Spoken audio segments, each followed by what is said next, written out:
अस्सलामुअलैकुम friend, I am Mohammad Umar Khan and welcome to the ocean of knowledge YouTube channel. दोस्तों, आज एक नई वीडियो के साथ हाजिर हूँ और इंशाल्लाह आज की इस वीडियो में मैं आप लोगों को बताऊंगा कि आप लोग किस तरह यूएस का जो ऑनलाइन वीज़ा एप्लीकेशन अपॉइंटमेंट है उसको किस तरह आप लोग बुक कर सकते हो और आपको किस डेट में अपॉइंटमेंट मिल सकता है। सबसे पहले मैं आपको बताना चाहता हूँ, अगर आप लोगों यूएस का वीज़ा अप्लाई करना चाहते हो तो उसका जो ऑनलाइन वीज़ा एप्लीकेशन फॉर्म है उसके ऊपर ऑलरेडी मैंने वीडियो बनाई। अगर वो वीडियो आप लोगों ने वॉच नहीं की तो आपसे रिक्वेस्ट कर रहा हूँ कि मेरे चैनल पे जाकर वहाँ पे आप लोग ऑनलाइन वॉच कर सकते हो और वहाँ पे मैंने कंप्लीट डिटेल से 22-23 मिनट्स की वीडियो बनाई है और आप लोगों को तरीका समझाए। अगर आप ट्रैवल एजेंसी का काम करते हो और आप ट्रैवल एजेंट हो तो आप अपने पैसेंजर वगैरह के लिए वो जो होता है प्रोसेस वो कर सकते हो, जो वीज़ा एप्लीकेशन फॉर्म है, और उससे कुछ ना कुछ आप चार्जेस ले सकते हो। इसके अलावा दूसरा जो वीज़ा एप्लीकेशन फॉर्म के बाद वो आता है वो अपॉइंटमेंट का होता है।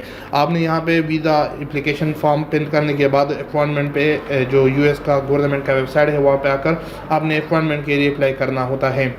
जब अपॉइंटमेंट के लिए जब अप्लाई करोगे तो वो आपको यहाँ दरमियान में एक पेमेंट स्लिप देगा। पेमेंट स्लिप को आप लोगों ने प्रिंट आउट करके इलाइट बैंक में ले जाना है और वहाँ पे $160 तकरीबन उसकी फीस है, वो वहाँ पे इलाइट बैंक में आप लोगों ने जमा करनी होती है। उसके बाद वो जो अपॉइंटमेंट डेट आपको मिला है उसी डेट पे जाकर यूएस एम्बेसी में आपने अपनी सारी डॉक्यूमेंट सबमिट करनी है और वहाँ पे अगर वो चाहे तो आपके इंटरव्यू वगैरह करके आपको वीज़ा ग्रांट कर सकते हैं या रिफ्यूज़ कर सकते हैं। ठीक है, तो मैंने ऑलरेडी बताया था कि आप लोगों को अगर हमारी सर्विस चाहिए तो हम जस्ट यूएस का जो वीज़ा एप्लीकेशन फॉर्म है उसको फिल करते हैं, यहाँ पे अपॉइंटमेंट फॉर्म फिल करते हैं। ठीक है, तो इसकी हमारी अपनी चार्जेस होती है। अगर आप खुद करना चाहते हो तो इससे पहले वीडियो में बताया कि किस तरह वीज़ा एप्लीकेशन फॉर्म फिल कर सकते हो और इस वीडियो में आप लोगों को अपॉइंटमेंट फॉर्म यूएस वीज़ा के हवाले से फिल करने का तरीका समझाऊंगा। तो ये आप लोग देख सकते हो, ये गवर्नमेंट का ही वेबसाइट है। आप लोगों ने इसी वेबसाइट पर आना है और ये यूएस गवर्नमेंट का वेबसाइट है। तो आप लोगों ने इस पे आने के बाद सबसे पहले नीचे आप देख सकते हो, यहाँ पे अगर आप लोगों का ऑलरेडी अकाउंट नहीं है तो आप लोगों ने अकाउंट बनाना होगा और उसके बाद ईमेल और पासवर्ड यहाँ पे आप लोगों ने एंटर करके आप लोग लॉगिन कर सकते हो। ठीक है, याद रखिए कि जो फीस वगैरह होगी आप बैंक में जमा करोगे वो नॉन रिफंडेबल होती है। तकरीबन 35,000 के आसपास पाकिस्तानी करेंसी में इसकी फीस बनती है। आप किसी भी कंट्री में हो वहाँ से अप्लाई कर सकते हो, लेकिन डॉक्यूमेंट्स आप लोगों के पास बैंक स्टेटमेंट, क्योंकि ये टूरिस्ट या बिजनेस टाइप कैटेगरी वीज़ा होता है, B1 B2 वीज़ा है, तो उसके हवाले से मैंने ऑलरेडी वीडियो बनाई है और आज हम लोगों को अपॉइंटमेंट का तरीका समझा रहा हूँ। ठीक है, तो ये आप लोगों के लिए ज़रूरी है कि आप लोगों को पता हो और ऑलरेडी आपको बताया। तो आप न्यू अकाउंट बनाने के लिए क्या करोगे, यहाँ पे जो न्यू यूज़र है नीचे आप लोगों ने इस पर क्लिक करके यहाँ पे email, first name, last name, password और उसके बाद आई एम नॉट ह्यूमन इस पर क्लिक करके आप लोगों ने सबमिट पे क्लिक करोगे तो आप अपने अकाउंट यहाँ पे जनरेट करोगे। उसके बाद उसको वेरीफाई करोगे। वेरीफाई करने के बाद आप लोगों ने यहाँ पे इसको ओपन करोगे तो ये आप लोग देख सकते हो न्यू एप्लीकेशन, आप लोगों ने इसी पे क्लिक करना है। तो यहाँ पे क्लिक करोगे तो यहाँ पे आप लोग नॉन इमिग्रेंट वीज़ा को सेलेक्ट करोगे, क्योंकि B1 B2 visa non immigrant temporary visa होता है। तो आपका जो भी कैटेगरी है उसको सेलेक्ट कर सकते हो। मैं नॉन इमिग्रेंट, उसके बाद कंटिन्यू पे आप लोगों ने क्लिक करना है।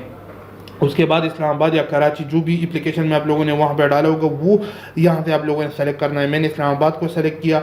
उसके बाद आप लोगों ने यहाँ पे किस कैटेगरी का वीज़ा के ऊपर जा रहे हो, अगर business and tourism visitor visa B1 B2 category तो आप लोगों ने इस पर क्लिक करना है। अब अपने जो भी कैटेगरी उसको सेलेक्ट कर सकते हो, कंटिन्यू पे आप लोगों ने क्लिक करना है। उसके बाद नीचे आप लोग देख सकते हो B1 B2 हमने इस कैटेगरी में पिछली वीज़ा अप्लाई किया था तो हमने इसको सेलेक्ट किया और कंटिन्यू किया। इसको कंटिन्यू करने के बाद इसको टर्म कंडीशन को रेट करें और आप उन लोगों ने आगे बढ़ना है। यहाँ पे आप लोगों ने अपना passport number, passport issue date हो, पासपोर्ट का इशू फ्लेस हो, कहाँ से इशू हुआ है, पाकिस्तान से। ठीक है, उसके बाद वो पासपोर्ट का एक्सपायरी डेट आप लोगों ने यहाँ पे डालना होगा। ठीक है, उसके बाद वो नीचे आकर आप लोगों ने अपना जो डेट ऑफ बर्थ है उसको सेलेक्ट करना है। सारी इंफॉर्मेशन आप लोगों के पासपोर्ट के हवाले से या आप लोगों के हवाले से होगी। नीचे नेशनलिटी पाकिस्तान आप लोगों ने सेलेक्ट करना है। उसके बाद नीचे फर्स्ट नेम और लास्ट नेम आप लोगों ने पासपोर्ट को देखकर लिखना है। कंट्री बर्थ आपका जो भी कंट्री है यहाँ से सेलेक्ट कर सकते हो। जेंडर मेल हो फीमेल हो वो सेलेक्ट कर सकते हो। नीचे DS 160 कन्फर्मेशन नंबर आप लोगों ने अपनी वीज़ा एप्लीकेशन नंबर को देख के वहाँ पे एक नंबर होता है, आप लोगों ने वो नंबर यहाँ पे डालना होता है। वो एप्लीकेशन फिल करने के बाद यहाँ पे आप लोगों ने अपना मोबाइल नंबर डालना है। 2 मोबाइल नंबर यहाँ पे मस्ट है। कोई भी अपनी भाई वगैरह का एक नंबर डाले, अपना डाले। उसके बाद ईमेल आईडी, अपने कंप्लीट एड्रेस यहाँ पे सीधे तरीके से लिखना है, क्योंकि वो अगर पासपोर्ट आपको डिलीवर करना चाहे तो शायद इस एड्रेस को यूज़ करे, ठीक है। तो सही एड्रेस आप लोगों ने, सिटी और आपका स्टेट, उसके बाद पोस्टल कोड, यहाँ पे सारी चीज़ें आप लोगों ने सही तरीके से लिखने के बाद आप लोगों ने कंटिन्यू का जो बटन है उस पर क्लिक करना है। इस पर क्लिक करने के बाद यहाँ पे अगर आप लोगों के पास मल्टीपल फैमिली मेम्बर आपके साथ जा रहे हैं और उसके लिए भी सेम डेज पे अपॉइंटमेंट बुक करना चाहते हो तो ऐड बाय नेम पे अगर आप लोग क्लिक करोगे तो यहाँ पे आप लोगों जो भी आपके पास आपके साथ स्पाउस जा रही है, इसके अलावा बच्चे जा रहे हैं, तो सारे यहाँ पे ऐड कर सकते हो ऐड बाय नेम पे क्लिक करके, ठीक है। तो इससे ये होगा कि मल्टीपल फैमिली मेम्बर के लिए आप एक ही सिस्टम में अपॉइंटमेंट बुक कर सकते हो। यहाँ पे उसका रिलेशन आप लोगों ने सेलेक्ट करना होगा और उसके बाद उसका DS 160 कन्फर्मेशन फॉर्म अगर उसका नंबर है आप लोगों ने वो यहाँ पे डालना होगा, क्योंकि उसके लिए अलग एप्लीकेशन आप लोगों ने फिल की होगी। यहाँ पे सारी इन्फॉर्मेशन आप लोगों ने उसके हवाले से डालनी होगी, ठीक है। तो यहाँ पे मैं क्या करता हूँ, इसको मैं कैंसिल करूँगा क्योंकि मैं जिसके लिए अप्लाई कर रहा हूँ उसके साथ कोई भी नहीं जा रहा। अगर इसको कैंसिल करूँगा तो आप लोगों ने कंटिन्यू पे क्लिक करके आगे बढ़ना होगा, ठीक है। तो कंटिन्यू पे मैंने क्लिक किया। उसके बाद are you Pakistani citizen, apply with Pakistan से अप्लाई कर रहे हो, पाकिस्तानी सिटीजन हो तो अगर है सेम जगह से अप्लाई कर रहे हो तो यस पे क्लिक करना है, ठीक है। उसके बाद अंडर 14 एज तो नहीं होना, तो अगर हो तो यस पे क्लिक करें, अगर नो तो नो पे क्लिक करें, ठीक है। तो ये एज के हवाले से। उसके बाद वो 80 ईयर ओल्ड से ज़्यादा नहीं होना या 80 ईयर ओल्ड हो, तो अगर हो तो यस पे क्लिक करें, अगर नहीं तो नो पे क्लिक करें, ठीक है। ये आपके हवाले से क्वेश्चन होती हैं। उसके बाद आप लोगों ने आगे बढ़ के यहाँ पे बता रहे कि आपकी एज 60 ईयर है या उससे ज़्यादा है, तो अगर है तो वो सेलेक्ट करें, अगर नहीं है इस कैटेगरी में भी नहीं है तो आप लोगों ने नो पे क्लिक करना है, ठीक है। तो मैं इसको भी नो करूँगा और आप लोगों ने इस तरह हर क्वेश्चन का आप लोगों ने इस तरह यस नो में आंसर देने होते हैं और उसके बाद आगे बढ़ना है, ठीक है। तो मैं इसको भी नो कर रहा हूँ। उसके बाद आप लोगों ने इसको टर्म कंडीशन को रीड आउट करें और ये आप लोगों के लिए ज़रूरी है कि आप लोग इसको सही तरीके से रीड करें कि इसके अंदर क्या लिखे। उसके बाद आप लोग देख सकते हो कि कहाँ से आप लोगों ने पासपोर्ट को उठाना है। अगर मुल्तान वगैरह यहाँ से उठाओगे तो यहाँ पे प्रीमियम लोकेशन मतलब यहाँ पे आप लोगों को एक्स्ट्रा चार्जेस देनी होगी। अगर इस्लामाबाद से खुद मतलब MBC वगैरह से लेना है या कराची से लेना है तो फिर कोई भी चार्ज एक्स्ट्रा नहीं है, ठीक है। तो यहाँ पे आप लोगों ने अपनी मर्ज़ी के मुताबिक जगह सेलेक्ट करनी होती है, ठीक है। फॉर एग्जाम्पल मैं यहाँ पे कोई भी एक जगह सेलेक्ट कर रहा हूँ रेंडमली, तो मैंने कराची सेलेक्ट किया, तो आप देख सकते कराची के ऊपर कोई भी एक्स्ट्रा चार्ज नहीं है। लेकिन अगर आप सियालकोट, लाहौर, मुल्तान और शायद इसके अंदर और जगह भी आप ऐड कर सकते हो, उसको सेलेक्ट करोगे तो यहाँ पे आप लोगों को एक्स्ट्रा पेमेंट देनी होगी। उसके बाद कंटिन्यू पे मैं क्लिक कर रहा हूँ। फॉर एग्जाम्पल इस्लामाबाद सेलेक्ट किया, उसके बाद टर्म कंडीशन को थोड़ा रीड करें, उसके बाद आप लोग इसको कन्फर्म करोगे, ठीक है। कन्फर्म करने के बाद यहाँ पे कैश पेमेंट आप लोगों ने इस पे क्लिक करके यहाँ पे आप लोगों को पेमेंट का एक स्लिप आप लोगों को यहाँ पे एक पेमेंट का स्लिप मिल जाएगा। वो पेमेंट स्लिप आप लोगों ने क्या करना है, इलाइट बैंक में जाकर सबसे पहले यहाँ पे क्लिक करता हूँ। देखिए इसको कंट्रोल फी करोगे तो ये आप लोगों को यहाँ पे PDF में आ जाएगा, ठीक है। तो उस PDF को आप लोगों ने सेव करना है अपने कंप्यूटर के अंदर और उसके बाद वो इलाइट बैंक में जाकर आप लोगों ने यहाँ के अंदर जो एप्लीकेशन के अंदर फ़ी लिखी होती है उसी मतलब वो बैंक में आप लोगों ने अकाउंट नंबर में ट्रांसफ़र करने होते हैं। इसके अंदर अकाउंट नंबर वगैरह सारी चीज़ें लिखी होती है, ठीक है, ऊपर।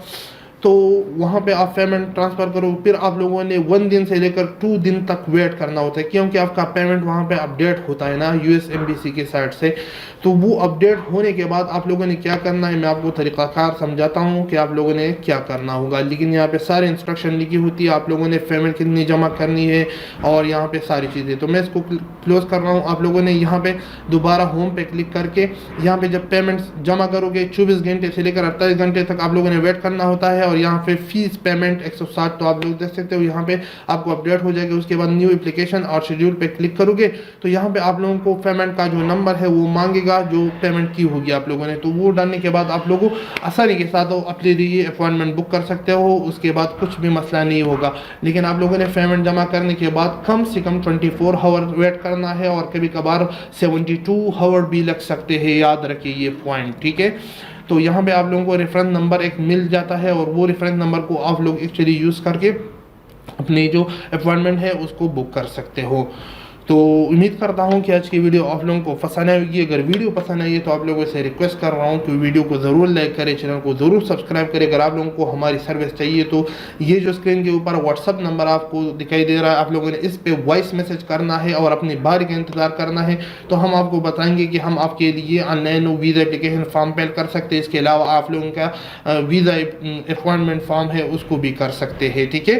और अपॉइंटमेंट तो देना हमारा काम नहीं, वो एमबीसी का काम है। आपको 1 साल बाद अपॉइंटमेंट देता है, 6 महीने बाद वो उसका काम है, ठीक है।